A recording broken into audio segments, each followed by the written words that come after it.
Olá, eu vou falar sobre o poema Morte e Vida Severino. É um poema dramático de João Cabral de Melo Neto, que usa a musicalidade e o seu grande vocabulário para expressar as condições humanas, que conta a história do retirante Severino que deixa o sertão para ir para Recife. E no caminho encontra muitas situações estranhas, mas a miséria era comum a todos. Sua esperança acaba quando chega a Recife e percebe que sua situação não vai melhorar. Quando perguntado sobre pelo que vivia, não soube responder, mas que se deve apenas viver. O Pêndulo no Campo de Centeio é um romance de Charles David Salinger. O livro narra a história de Holden Caulfield, um típico adolescente de Nova York de apenas 16 anos, e é narrado em primeira pessoa em uma linguagem coloquial. Holden é um rapaz perdido no mundo, onde odeia tudo e a todos. No livro ele só demonstra amor pelas criancinhas. O título tem a ver com uma metáfora de sua vida, onde ele se imagina no campo de centeio, repleto de crianças se divertindo e brincando. E ele estaria ali na borda do abismo, apanhando as que caíam. Ele disse que só ia fazer isso o dia todo. Ele iria ser o sentinela do abismo. Ao longo do livro, vemos Holden e suas desventuras. No final do livro, Holden está em um sanatório e diz que vai ficar por lá até as coisas melhorarem. Ele diz que sente saudade de todas as pessoas que ele falou mal, mas só lendo para entender.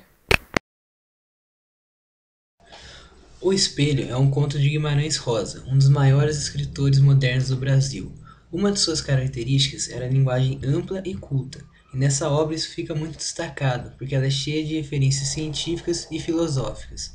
O conto é sobre um homem que deve ter uns 40 anos, que começa a se interessar pelos espelhos, principalmente seus reflexos.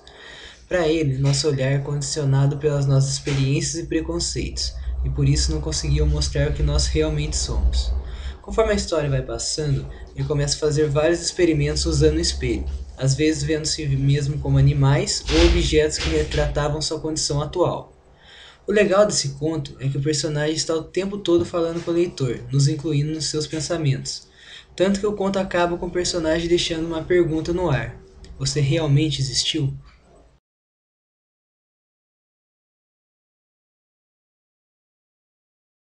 Olá, eu vou falar sobre o conto A Terceira Margem do Rio. É um conto de Guimarães Rosa que fala da história de um homem que foge de toda e qualquer convivência com a família e com a sociedade, preferindo a solidão do rio dentro de uma canoa. O narrador personagem é seu filho e relata todas as tentativas da família, vizinhos e conhecidos de estabelecer algum tipo de comunicação com o solitário remador.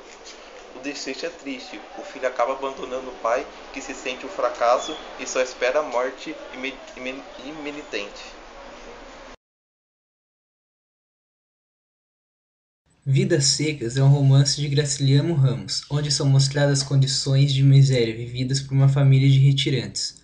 O próprio autor passou pela seca na sua infância, e por conta disso a obra possui um caráter bem realista. Os problemas sociais abordados nesse livro, como a fome e a pobreza, ainda são comuns no nosso cotidiano, mesmo que a obra tenha sido escrita 70 anos atrás. Por ser um livro bem atual, é usado ainda hoje em questões de sociologia, já que Graciliano foi capaz de abordar temas tão complicados de uma maneira forte, porém sem exageros. Vidas Secas é realmente um marco da literatura brasileira. Mais de 1,5 milhão de exemplares foram vendidos. É realmente um livro interessante de se ler. Hora da Estrela. A Hora da Estrela é um romance de Clarice Lispector, que é narrado por Rodrigo, o escritor que ironiza através de vários contínuos do texto, o estilo de narrativa que ele próprio utiliza. Dessa forma, ele se coloca como personagens centrais do romance, já que conversa o tempo todo com o leitor no estilo de sua narrativa.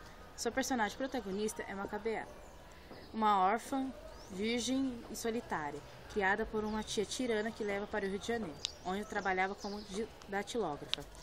A Despedida de Clarice é uma obra instigante e inovadora.